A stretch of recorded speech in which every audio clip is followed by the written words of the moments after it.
नमस्कार दोस्तों, हम लोग इस वीडियो सीरीज में जेपीएससी के इंटरव्यू को ध्यान में रखते हुए एक टॉपिक ले रहे हैं और उस टॉपिक से रिलेटेड जो भी संभावित प्रश्न बन सकते हैं उन सभी प्रश्नों पे यहाँ पे चर्चा किया जा रहा है। तो आज का हम लोगों का टॉपिक है भारत पाकिस्तान के ऐतिहासिक संबंध।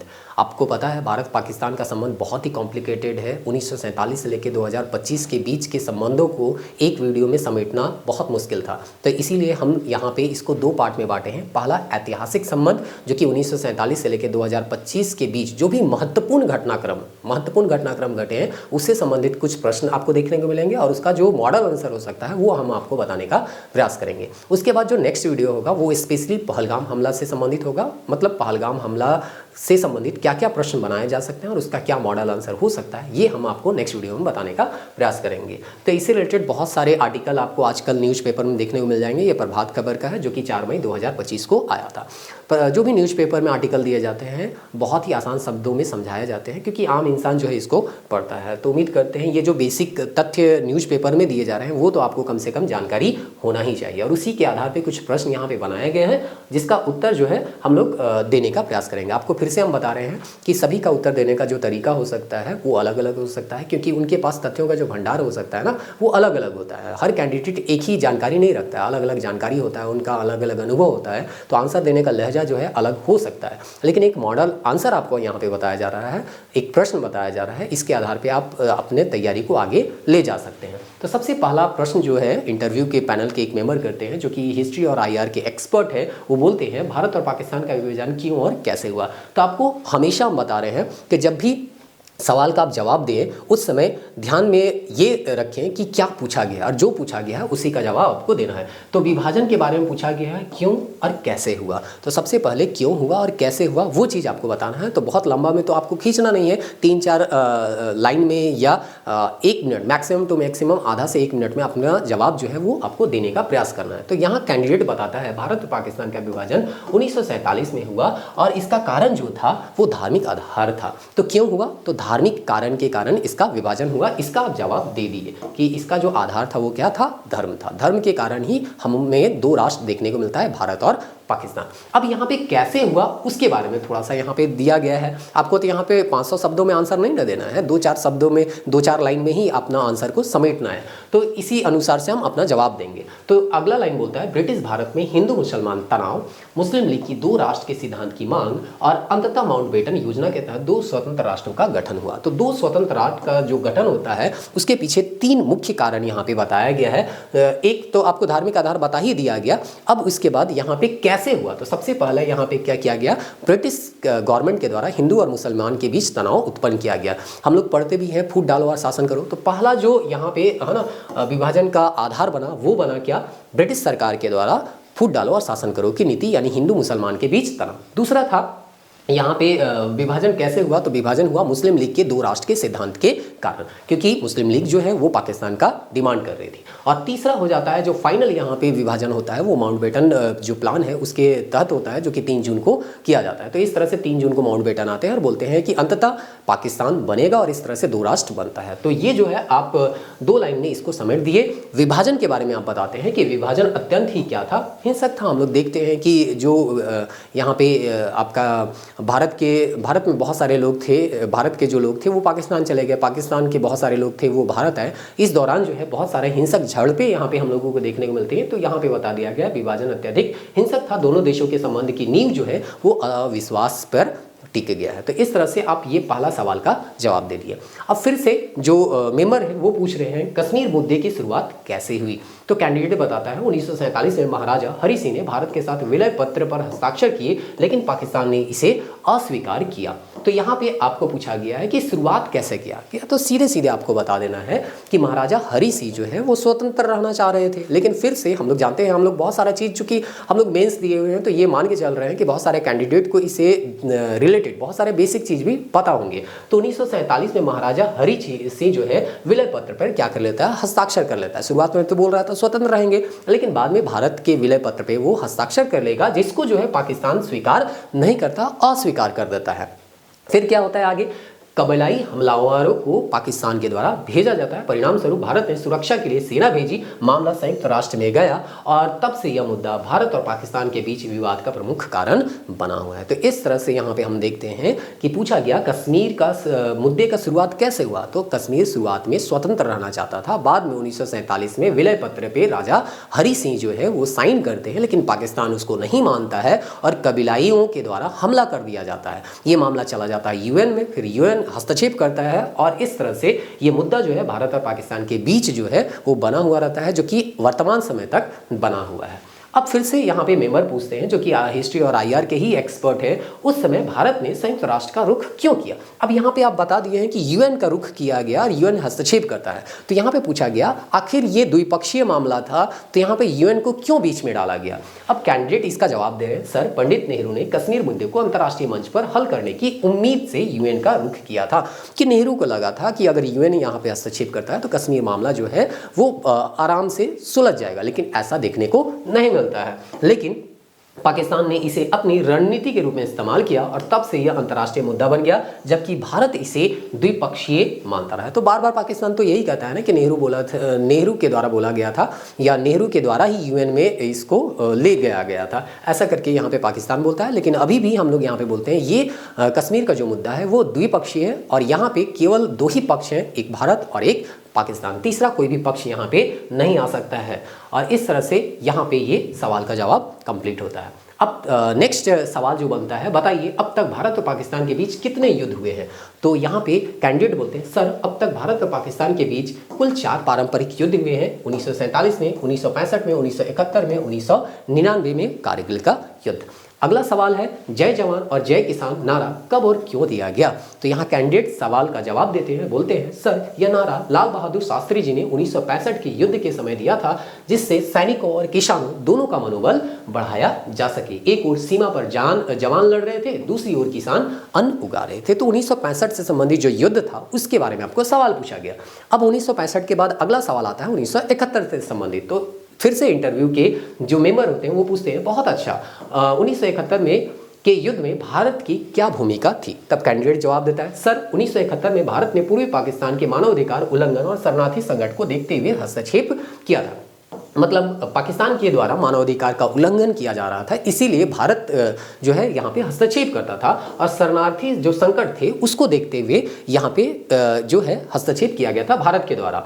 अब यहाँ पे कहा जाता है भारत ने मुक्ति वाहिनी का समर्थन करते हुए एक निर्णायक सैन्य अभियान चलाया, जिसे पाकिस्तान को पूर्वी क्षेत्र से हटना पड़ा और बांग्लादेश स्वतंत्र राष्ट्र बना। तो यहाँ पे था 1971 में भारत की क्या भूमिका थी। तो बेसिक जो है आपको 2-3 लाइन में बता देना है कि ठीक है 1971 में भारत जो है वो पूर्वी पाकिस्तान जो कि उसका आंतरिक मामला हो सकता था उसमें हस्तक्षेप करता है, लेकिन वो उसका मामला पे हस्तक्षेप किया। इसके पीछे रीजन ये था कि पाकिस्तान जो है अपने देश में मानवाधिकार का उल्लंघन कर रहा था और भारत जो है शरणार्थी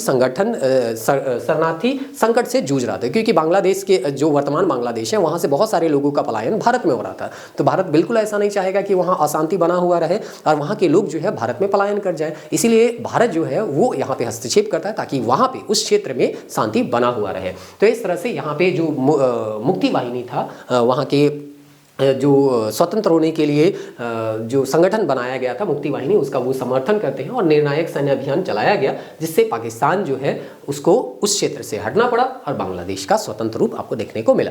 अब अगला सवाल है जो कि इंटरव्यू पैनल के द्वारा पूछा गया, अच्छा उस युद्ध में पाकिस्तान के कितने सैनिकों ने आत्मसमर्पण किया था। तो ये जैसा कि आपको बताया गया ना कि पेपर में जो पेपर कटिंग में जो फैक्ट दिए गए थे ना उसी के आधार पर ये प्रश्न बनाया गया है। तो इस तरह से ये प्रश्न जो है उसी के आधार पर है। तो सर करीब 93,000 पाकिस्तान सैनिकों ने भारतीय सेना के सामने आत्मसमर्पण किया, जो अब तक का सबसे बड़ा आत्मसमर्पण माना जाता है। तो इस तरह से यहाँ पे सवाल और जवाब चल रहा है। अब नेक्स्ट सवाल देखते हैं कि इंटरव्यू पैनल के द्वारा क्या किया जाता है। भारत और पाकिस्तान के बीच 1965 और 1971 के बीच का क्या अंतर है। अब दोनों युद्ध के बारे में वो बेसिक आपसे जान गया। अब उसके बाद आपसे जानना चाह रहा है कि दोनों के बीच फिर डिफरेंस क्या था 65 और 71 के बीच में। तो कैंडिडेट बताते हैं सर 1965 का युद्ध पाकिस्तान ने कश्मीर पर कब्जे के उद्देश्य से शुरू किया था। तो डिफरेंस बताना है तो आप पहला डिफरेंस बता रहे हैं या पहला मुद्दा बता रहे हैं 1965 का कि 1965 में जो पाकिस्तान के द्वारा हमला किया गया वो क्यों किया गया था, कश्मीर में कब्जा करने के लिए। यह युद्ध के दौरान सैन्य रूप से असफल रहा, लेकिन कूटनीतिक रूप से दोनों देशों में ताशकंद समझौते पर आना पड़ा। तो इस तरह से पाकिस्तान को इसमें जो है हार तो मिलता ही मिलता है, लास्ट में इसमें हम लोग जो है ताशकंद समझौता कर लेते हैं। इस तरह से ये बता दिए 1965 के बारे में। अब 71 के बारे में बताते हैं। 71 का युद्ध बांग्लादेश के गठन से जुड़ा हुआ था। 71 वाला अभी तो हम लोग देखें ना कि यहाँ कश्मीर पे कब्जा करने के लिए ये लोग नहीं आए थे। 71 में क्या हो रहा था कि बांग्लादेश में मानवाधिकार का उल्लंघन हो रहा था, जो वर्तमान बांग्लादेश है, जो कि पहले पूर्वी पाकिस्तान था। तो वहाँ पे मानवाधिकार का उल्लंघन हो रहा था। शरणार्थी संकट से हम लोग जूझ रहे थे, क्योंकि वहाँ के सारे नागरिक जो है या बहुत सारे नागरिक जो है वो भारत पलायन कर रहे थे। तो इस कारण से यहाँ पे भारत को यहाँ पे हस्तक्षेप करना पड़ा और इस तरह से बांग्लादेश का जन्म हो जाता है। तो वही चीज़ यहाँ पे बताया गया कि यहाँ पे पाकिस्तान कब्जा करने के लिए कश्मीर को कब्जा करने के लिए पाकिस्तान युद्ध नहीं करता है, बल्कि हम लोग जो है यहाँ पे हस्तक्षेप करते हैं। मानवाधिकार के उल्लंघन हो रहे थे और शरणार्थी संकट से हम लोग जूझ रहे थे, इसलिए। तो ये दोनों में बेसिक अंतर है। तो भारत और पाकिस्तान की सेना 90,000 सैनिकों का साथ आत्मसमर्पण करते हैं और इस तरह से यहाँ पे एक सफलता मिलता है। और इसके बाद आपको पता है शिमला समझौता होता है, लेकिन यहाँ पे नहीं दिया हुआ, यहाँ पे कैंडिडेट जो है बताते नहीं है। लेकिन चूंकि 71 से शिमला समझौता जुड़ा हुआ है, तो जो इंटरव्यू के मेंबर होंगे वो आपको इससे सवाल तो पूछेंगे। तो अगला सवाल जो है वो इसी से संबंधित है। क्या शिमला समझौता 1971 के बाद एक सकारात्मक मोड़ था? तो यहाँ पे पूछा गया, हाँ, कैंडिडेट के द्वारा बताया जा रहा, सर हाँ, शिमला समझौता ने द्विपक्षीय वार्ता की नींव रखी और तय किया गया कि भारत और पाकिस्तान अपने मुद्दे आपस में सुलझाएंगे। यानी ये अपना जो मुद्दा होगा ना वो आपस में ही सुलझा लेंगे, किसी तीसरे को यहाँ पे बीच में नहीं लाएंगे। लेकिन इस पर अमल कभी गंभीरता से नहीं हो पाया, खासकर पाकिस्तान की तरफ से कभी भी इस शिमला समझौता को नहीं माना गया। और इसीलिए भारत सरकार अभी न्यूज़ देख रहे होंगे उसमें आपको देखने को मिला होगा कि शिमला समझौता को भी ये रद्द कर देती है। फिर से यहाँ पे आपका जो इंटरव्यू के मेंबर हैं, जो कि डिप्लोमेसी पैनलिस्ट हैं, वो सवाल पूछते हैं 1999 का कारगिल युद्ध किस दृष्टिकोण से अलग था? आपको शुरुआत में ही बताया गया है, ये ऐतिहासिक संबंध के बारे में इंटरव्यू से रिलेटेड यहाँ पे क्वेश्चन आपको बताया गया। तो हम लोग 65 का सवाल, सबसे पहले 1947 का परिस्थिति देखें, फिर यहाँ पे आपका 65 का सवाल पूछा गया, फिर 71 का सवाल पूछा गया, दोनों के बीच का डिफरेंस पूछा गया। अब यहाँ पे आपको पूछा जा रहा है 1999 का कारगिल युद्ध के बारे में। सर, कारगिल का युद्ध एक धोखे पर आधारित था। उस समय दोनों देशों के प्रधानमंत्री के बीच लाहौर घोषणा पत्र हुआ था, लेकिन उसी दौरान पाक सेना ने घुसपैठ कर दी। इससे विश्वास पूरी तरह से टूट गया। हमारे प्रधानमंत्री लाहौर जाते हैं और इस तरह से बस सेवा भी शुरू किया जाता है अटल बिहारी वाजपेयी के दौरान, लेकिन उसी समय ये लोग जो है विश्वासघात करते हैं और यहाँ पे घुसपैठ किया जाता है। और इस तरह से यह युद्ध जो है एक तरह से क्या था, एक धोखा था। ये चीज हम यहाँ पे बता रहे हैं। यह युद्ध इसलिए भी खास था क्योंकि भारत ने अंतर्राष्ट्रीय स्तर पर नैतिक बढ़त इसमें हासिल की थी। तो इस तरह से कैंडिडेट अपना जवाब देते हैं। अब अगला जो है मेंबर सवाल पूछते हैं, ऑपरेशन विजय का उद्देश्य क्या था? देखिए, कारगिल युद्ध से ही संबंधित था ऑपरेशन विजय, इसलिए अगला जो फॉलोअप में सवाल पूछा जा रहा है वो पूछा जा रहा है ऑपरेशन विजय का क्या उद्देश्य था। तो हम लोग या कैंडिडेट जो है वो क्या बताएगा, ऑपरेशन विजय का उद्देश्य कारगिल की ऊंचाइयों से पाकिस्तान घुसपैठियों को खदेड़ना था और भारत की क्षेत्रीय अखंडता को बनाए रखना था। तो वही चीज जो यहाँ पे बताया गया है कि धोखे से ये लोग घुस गए थे, तो कारगिल क्षेत्र को क्या करना था, वहाँ पे उन लोगों को कारगिल क्षेत्र से निकालना था। और इसीलिए हम लोग ऑपरेशन विजय क्या करते हैं, यहाँ पे लेके आते हैं। कारगिल की ऊंचाइयों से पाकिस्तानी घुसपैठियों को क्या करना था, खदेड़ना था। इसका मुख्य उद्देश्य ऑपरेशन विजय। अब यहाँ पे दिल मांगे मोर यहीं पे था ना। चलिए, तो इस तरह से यहाँ पे अगला जो सवाल है वो इंटरव्यू पैनल के द्वारा पूछा जा रहा है, इससे भारत को क्या लाभ मिला। तो इस तरह से जो कारगिल युद्ध हुआ, ऑपरेशन विजय में हम लोग को सफलता भी मिला, तो इससे क्या फायदा होता है? तो सर, इससे भारत ने स्पष्ट संदेश दिया कि वो अपनी सीमाओं की रक्षा में सक्षम और संकल्पित है। तो यहाँ पे इंटरव्यू पैनल के द्वारा, मेंबर के द्वारा पूछा जा रहा है कि हम लोग युद्ध लड़के क्या साबित कर लिए या जीत भी लिए तो क्या साबित किए। तो सीधा सीधा कैंडिडेट बता रहे हैं कि यहाँ पे सीधे सीधे विश्व में एक संदेश गया कि किसी भी हालत में हम अपनी क्षेत्रीय अखंडता को टूटने नहीं देंगे और इसके लिए हम जो है हमेशा हम सक्षम भी हैं और संकल्पित भी हैं। हम संकल्प लिए हैं कि कभी भी क्षेत्रीय अखंडता को तोड़ने नहीं देंगे और इसके लिए हम सक्षम हैं, अपने देश को हम सुरक्षित रख सकते हैं। अंतर्राष्ट्रीय मंच पर भी भारत की छवि जो है वो मजबूत हुई और पाकिस्तान जो है औंधे मुंह यहाँ पे भी गिरता है। तो इस तरह से ये सवाल का जवाब हुआ कैंडिडेट के द्वारा। अब साक्षात्कारकर्ता जो है यानी इंटरव्यू पैनल के मेंबर हैं वो पूछ रहे हैं, क्या लाहौर और आगरा शिखर वार्ता का कोई सकारात्मक प्रभाव हुआ? तो लाहौर और आगरा जो है वो शिखर सम्मेलन क्या था वो आपको जानना होगा, तब इसका आप जवाब दे पाइएगा। तो यहाँ पे कैंडिडेट बोल रहे हैं सर लाहौर शिखर सम्मेलन से शांति की उम्मीद जगाई गई थी, जो अभी आपको बताया गया ना कि अटल बिहारी वाजपेयी जो है वो पाकिस्तान लाहौर गए थे बस सेवा शुरू करने, और उसी बीच जो है ये लोग घुसपैठिए घुस जाते हैं कारगिल में और कारगिल का युद्ध हो जाता है। तो ये तो वैसे भी क्या हो गया, समाप्त हो गया। तो इस तरह से, लेकिन करगिल ने उस पर पानी फेर दिया।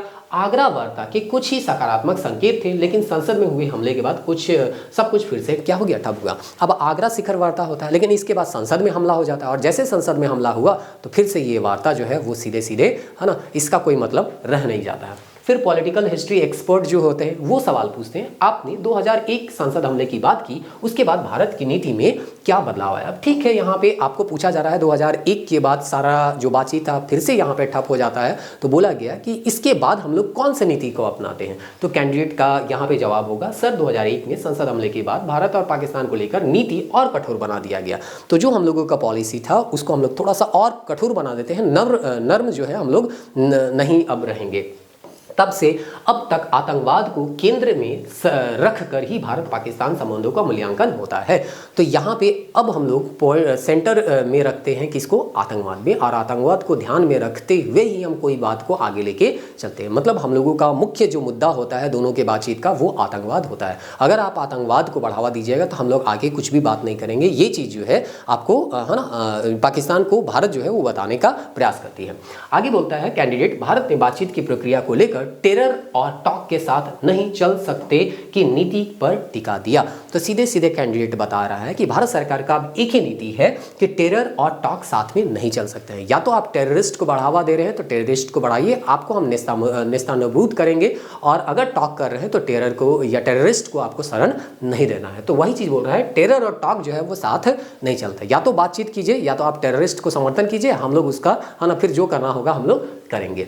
तो इस तरह से यहाँ पे दिया गया है। कोल्ड स्टार्ट जैसी सैन्य रणनीति की चर्चा शुरू हुई और कूटनीतिक स्तर पर पाकिस्तान पर क्या किया गया, दबाव बनाया गया। तो यहाँ पे एक आप जो है एक वर्ड फिर से छोड़ रहे हैं, कोल्ड स्टार्ट, है ना। तो कोल्ड स्टार्ट से अब आपको क्या किया जाएगा, सवाल पूछा जाएगा कि कोल्ड स्टार्ट जैसे नीतियों से, सैन्य नीतियों से हम लोग उसमें क्या कर रहे हैं, दबाव कर रहे हैं। तो अब फिर से इंटरव्यू पैनल के एक मेंबर जो है वो आपको पूछते हैं, क्योंकि आपने अपने जवाब में इस शब्द का प्रयोग किया है। तो कोल्ड स्टार्ट क्या होता है। तो एक कैंडिडेट बोलता है कि इसका मतलब बिना किसी पूर्व वार्म अप के, यानी लंबे समय की तैयारी के अचानक हमला करना।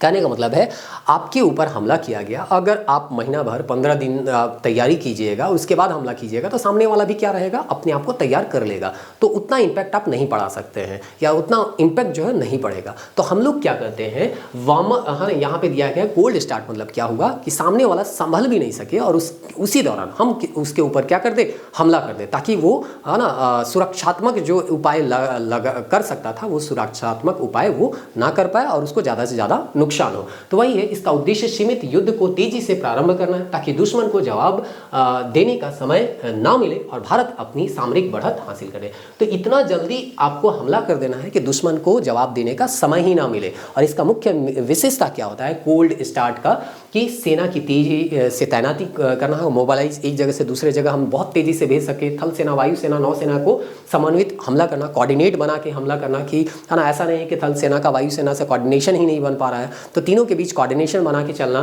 पाकिस्तान के अंदर 50 से 60 किलोमीटर तक सीमित प्रवेश कर जाना और पूरे पाकिस्तान पर युद्ध नहीं बल्कि केवल सीमित लक्ष्यों को क्या करना, साधना, ये कोल्ड स्टार्ट नीति के अंतर्गत आता है। अब अगला जो सवाल पूछा गया है मेंबर के द्वारा वो है, भारत के जीरो टॉलरेंस नीति आतंकवाद के खिलाफ क्या संकेत देती है। तो जीरो टॉलरेंस नीति आप लोग सुने होंगे, तो इससे संबंधित सवाल आपको पूछा गया। कैंडिडेट बताता है सर यह नीति दर्शाती है कि भारत आतंकवाद के प्रति बिल्कुल भी नरमी नहीं बरतता है। 2016 में सर्जिकल स्ट्राइक और 2019 में पुलवामा हमले के बाद एयर स्ट्राइक इस नीति के स्पष्ट उदाहरण है। बोला गया है कि जीरो टॉलरेंस, हम लोग किसी भी तरह से बर्दाश्त नहीं करेंगे आतंकवादी हमले को, और इसका एग्जाम्पल भी हम लोग दिए हैं 2016 में और 2019 में। अब यहाँ पे एयर स्ट्राइक के बारे में आप बताएं और उसके बाद बताएं सर्जिकल स्ट्राइक। तो सवाल तो यहाँ पे लाजमी है कि दोनों के बीच क्या अंतर है। तो यहाँ पे इंटरव्यू पैनल के एक मेंबर के द्वारा पूछा जाता है सर्जिकल स्ट्राइक और एयर स्ट्राइक में क्या फर्क होता है। तो कैंडिडेट जवाब देता है सर्जिकल स्ट्राइक जमीनी स्तर की कार्रवाई होती है जिसमें विशेष बल सीमा पार जाकर टारगेट को नष्ट करते हैं, जैसा कि 2016 में हुआ। तो ये जो है स्थल में किया जाने वाला हमला है, यानी कि वो जाते हैं, टारगेट को नष्ट करते हैं और वापस आ जाते हैं। लेकिन एयर स्ट्राइक में क्या होता है, वायुसेना द्वारा दुश्मन के ठिकानों पर हवाई हमले किए जाते हैं, जैसे कि 2019 में बालाकोट में हुआ था। तो ये बेसिक सा चीज़ है, लेकिन ये चीज़ आपको आना चाहिए। अब यहाँ पे इंटरव्यू पैनल के मेंबर बोलते हैं अंतर्राष्ट्रीय प्रतिक्रिया कैसी रही। ये 2016, 17, 2016 में 19 में जो हम लोग घटनाक्रम देखने को मिल रहा है, उसके बाद अंतर्राष्ट्रीय प्रतिक्रिया क्या रहा है। सर, भारत की कार्रवाइयों को कई देशों ने समर्थन किया, विशेष रूप से अमेरिका और फ्रांस ने आतंकवाद के खिलाफ भारत की स्थिति को उचित ठहराया है। तो इस तरह से हम लोगों को अंतर्राष्ट्रीय समर्थन मिल रहा है, ये भी कैंडिडेट के द्वारा इंटरव्यू पैनल के मेंबर को बताया गया। अब इंटरव्यू पैनल के जो अगले मेंबर हैं वो पूछ रहे हैं अनुच्छेद 370 हटने के बाद भारत पाक संबंधों पर क्या प्रभाव पड़ा। देखिए, हम आपको बताएं 1947 से लेकर 2025 तक के जो भी संबंध रहे उन सबको यहाँ पे हम लोग एक वीडियो में समेट रहे हैं। तो लंबा तो वीडियो होगा ही होगा, है ना। अगर आप यहाँ तक बने हुए होंगे तो आपको इसका इंपॉर्टेंस भी पता चल रहा होगा कि किस तरह से हम लोग एकदम एक से रिलेटेड, मतलब एक सवाल जो है दूसरे सवाल से रिलेटेड सवाल यहाँ पे आपको देखने को मिल रहे होंगे और जवाब जो है एकदम कट टू कट यहाँ पे आपको बताया जा रहा है, बहुत ज़्यादा उसको खींचा नहीं जा रहा है। कैंडिडेट जो है वो बताता है अनुच्छेद 370 हटने के बाद पाकिस्तान से अंतर्राष्ट्रीय मुद्दा बनाने की जो कोशिश की, लेकिन भारत ने इसे आंतरिक मामला बताया। तो सबसे पहले पाकिस्तान क्या चाह रहा था कि कश्मीर का जो मुद्दा है यानी 370 को हटाना या नहीं हटाना है या रखना है, ये किसका मुद्दा है, या आंतरिक मामला है किसका, भारत का। लेकिन पाकिस्तान इसको अंतर्राष्ट्रीय स्तर पर ले जाने चाह रहा था, जो कि वो सफल वहाँ पे नहीं होता है। भारत इसे क्या बता रहा है, हमेशा आंतरिक मामला बताया है। दोनों देशों के संबंधों में तनाव बढ़ा है, द्विपक्षीय वार्ता लगभग क्या हो सी गई थी, ठप हो सी गई थी। साक्षात्कारकर्ता जो बोलते हैं वो सवाल पूछते हैं पाकिस्तान के साथ भारत की विदेश नीति क्या होनी चाहिए। ठीक है, आप बताइए कि इसका विदेश नीति जो है हम लोगों का क्या होना चाहिए पाकिस्तान के संबंध में। कैंडिडेट बोलता है भारत को सतर्कता और संवाद दोनों को संतुलित रूप से अपनाना चाहिए।